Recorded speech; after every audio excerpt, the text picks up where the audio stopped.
Long ago in Atlanta, Georgia, a network, the best place for cartoons, unleashed a flurry of animated programs, but a talented animator possessing a wide imagination created a landmark show. Before the story could be finished, the channel pulled the plug on the show, leaving a big cliffhanger. Now the network is looking back on the past and finishing the series that is Samurai Jack. Hey folks, BENTHELOONEY here. Over 12 years after the series was cancelled, Cartoon Network is bringing back the hack-and-slash animated series Samurai Jack for one more season. However, it's going to finish on Cartoon Network's newly rebranded Toonami block. How appropriate. So the time feels right for me to finally review this series, one of the most beloved shows of Cartoon Network's powerhouse era. The show follows a samurai simply known as Jack, voiced by the great Phil Lamar, who is flung into a bleak and dystopian future ruled by his longtime enemy, Aku, voiced by the late Mako. Jack sets off on an epic quest, meeting new friends and participating in several violent battles and encounters. The series was created by Genndy Tartatovsky, fresh off creating Dexter's Laboratory and directing episodes of the Powerpuff Girls. He said the series was inspired by samurai films of Akira Kurosawa, as well as epic films like Lawrence of Arabia and Dr. Zhivago. This was unlike any other show created by Cartoon Network at the time, as it showed its cinematic influence. As a kid, this was a hard show for me to understand. I still watched it, but it definitely wasn't a cartoon I was used to at the time. The series is known for having several moments where there is no dialogue and it lets the show's style and visuals help tell the story. I'm always a sucker for media that can tell a story with little to no dialogue. Genndy has said that he made this show as an answer to his frustrations he had with action cartoons at the time, and man does this show have action. Since Jack is a samurai, and he more than lives up to that title, he kicks a whole lot of ass in this show. It's worth noting that standards and practices did step in to try to stop this show. In this series, most of what Jack kills happens to be robots and aliens. Conveniently, they bleed oil and slime respectively, so the show was able to showcase that with no problem. Hey man, robot and alien lives matter.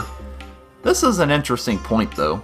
They can show things bleed, but the second it's the color red, then it's a problem? Standards and practices are weird. But you know what they say, a good story can save bad art, but good art can't save a bad story. Samurai Jack has both. Good art and good story, I mean. This story isn't the most complex, but it is the simple story of good versus evil. Aku represents the evil dictator who's taken over everything. The world is all his, and it's up to the lone hero Jack to rise up and put an end to the evil shape-shifting tyrant. In stories, we always love to see the little guy who has nothing but his ambition and skill take down the big bad villain who's on top, and there's nowhere for him to go but down. However, nothing is perfect. Samurai Jack has had its fair share of hiccups. Most notorious among fans is the first episode of the second season, Jack Learns to Jump Good. On the surface, it's a pretty standard episode. Jack meets a tribe of ape-like creatures who are opposed by a bigger, badder tribe that constantly threatens him. Jack teaches them how to defend themselves, while the creatures teach him how to jump good. However, what made this episode infamous was the ending. You can fly? No, jump good. And that's it. The episode ends right there. No closure, no sequel, no mention of it ever happening again. Huh. Well, alright. Also, with Samurai Jack having its unique cinematic style, the series does sometimes delve into self-parody. Its long, quiet moments and cinematic approach, while impressive for an animated series, might bore viewers that might not be very patient. Most of the crew of this series were left over from previous Cartoon Network projects, cartoons that didn't consistently have 22-minute plots, so they didn't have the experience in pacing out stories to keep them interesting throughout. This leads to some moments of episodes that feel like they drag a bit. Don't get me wrong, when the episodes get going, they're quite impressive, but when watching this show, there are times when I'm tempted to watch something else.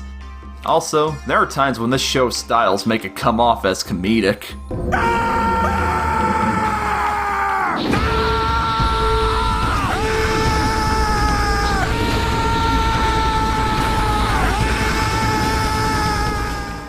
these elements of this show are so brilliantly parodied in the Duck Dodgers episode, Samurai Quack.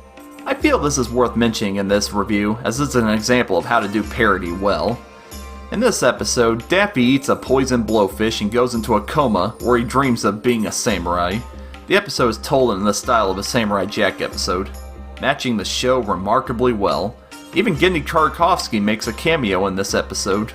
Not only that, Mako voices the villain in the episode, Achu.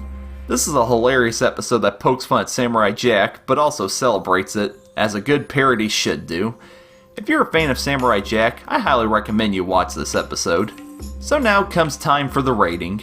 While I grew up with Samurai Jack and have fond memories of it, I never felt inspired to watch the series all the way through. I loved what I saw, but it didn't grab me to make me want to finish what I started. So I'm gonna have to give Samurai Jack a base hit rating, which is a 3 out of 5 by my rating system. This show is phenomenal and has a very cinematic style that a lot of kids' cartoons didn't have at the time.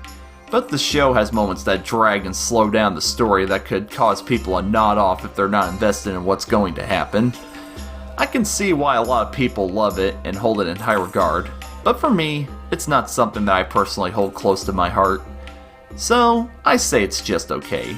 I don't hate it by any means, but I'd be lying if I said I loved it as much as some of the other classic cartoons I grew up with.